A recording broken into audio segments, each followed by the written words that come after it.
The summer sprawls out before you as you're about to go on your first big road trip alone. It's the early 2000s, you've recently got your license. You're young, take it easy, you have time.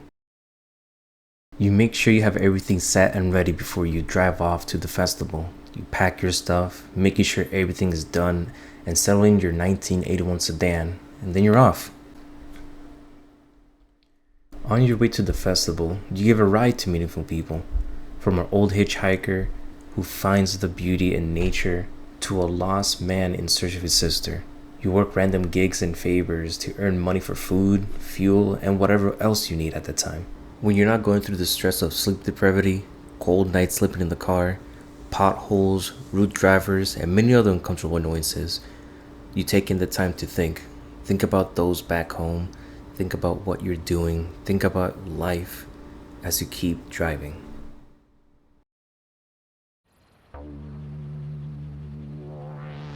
Keep Driving by YCJY Games has an ordinary premise with a surprisingly engaging gameplay. They describe it as a management RPG, and there's a ton to manage. From inventory space, the money you need to buy necessities, roguelike by principle, Keep Driving begins each run with typing your name out, picking how stable your relationship is with your parents, which matters because they will save you if in a pinch. Your occupation, which will start you with a specific trait with its own bonus, what you're bringing with you, mom's care package has a jerry can which is very thoughtful of her, and lastly, what vehicle you'll be driving. Each vehicle having their own pros and cons, like different inventory space. This is when you're first introduced to the inventory system of the game and the interface. Whichever starting equipment you decide, you need to fit it in your car's trunk or glove box, and with the starting vehicle being a sedan, you have the option to lower the seats to get more space. On the bottom of the screen, everything from your energy to the fuel level to the status effect and route progression are all showcased neatly in the interface that reflects your car. It helps a lot with the immersion that if you want to avoid an encounter, you have to floor your gas. You can pause by hitting the brakes, and you can use items during an encounter by reaching into your glove box. Everything in this game feels like it was made to simulate something boring in a fun and immersive way. What I've enjoyed the most, and following for being an English major, is the stories that unravel throughout your journey. I won't go too deep into how stories unravel, but YCJY Games did a great job with the storytelling, developing the surface level of the characters enough to feel for them, and giving each hitchhiker a reasonable purpose as to why they ended up in your vehicle. While your initial task is to join your friends on the other side of the country to party it up in a festival, along the way you get the option to pick up hitchhikers.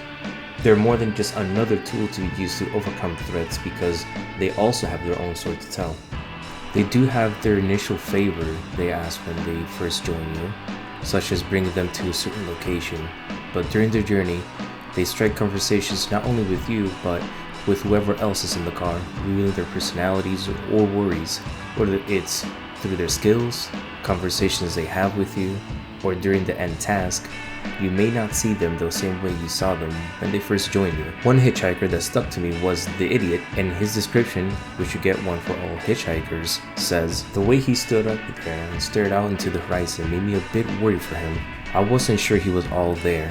He said he picked up some flowers for his sister and was waiting to be driven to her.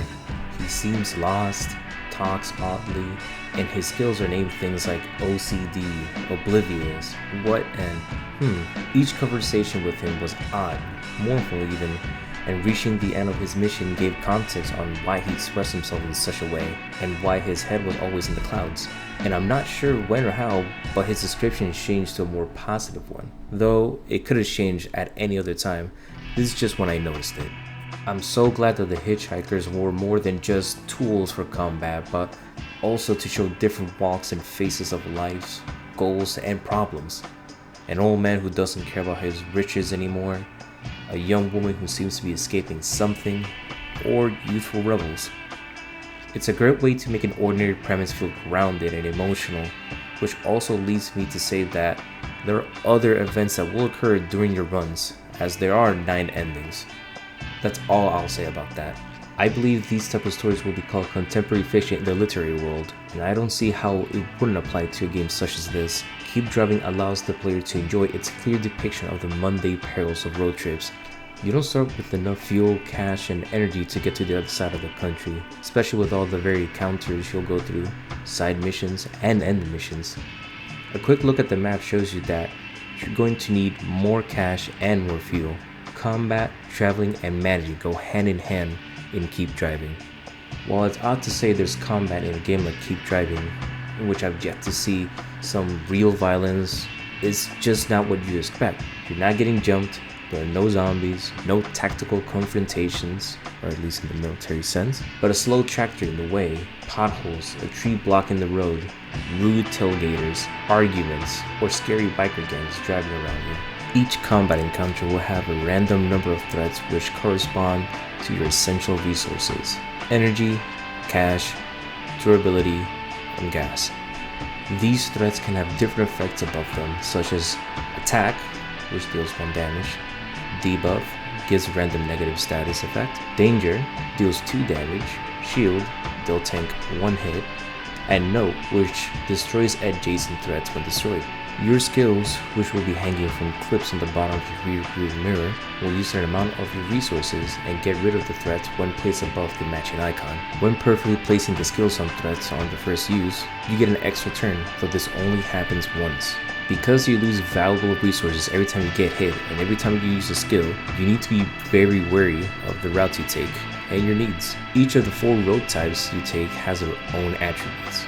Motorway encounters will mostly affect your gas and energy and will have negative effects as well. Rough routes will mostly have durability affecting encounters, and some threats will be shielded.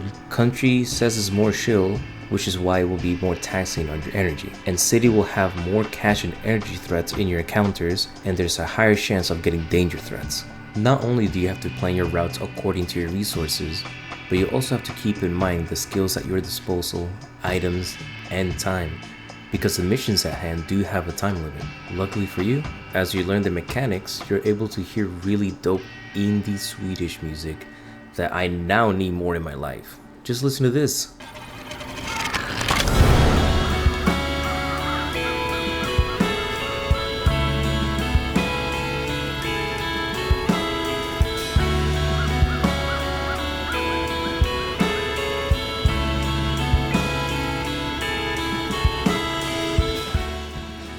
You unlock and buy more songs as you play the game, and so far, they've all been great. I know I've yet to experience the whole game. I'm a sucker for contemporary fiction, and Keep Driving so far is scratching that itch. The way CJY Games has made the ordinary and mundane into a challenging management RPG, while also having stories that make it feel grounded and pull at your heartstrings, make the journey not only intense, but heartwarming. While the game has had some bugs appear during my gameplay, it's nothing to deter me from continuing my journey. The learning curve isn't steep, which is good as this game doesn't explain too much, just what needs to be known. Now, if you don't mind me, I'm off to listen to some Indie Swedish music and go figure out how I'm going to get some gas money and much needed rest.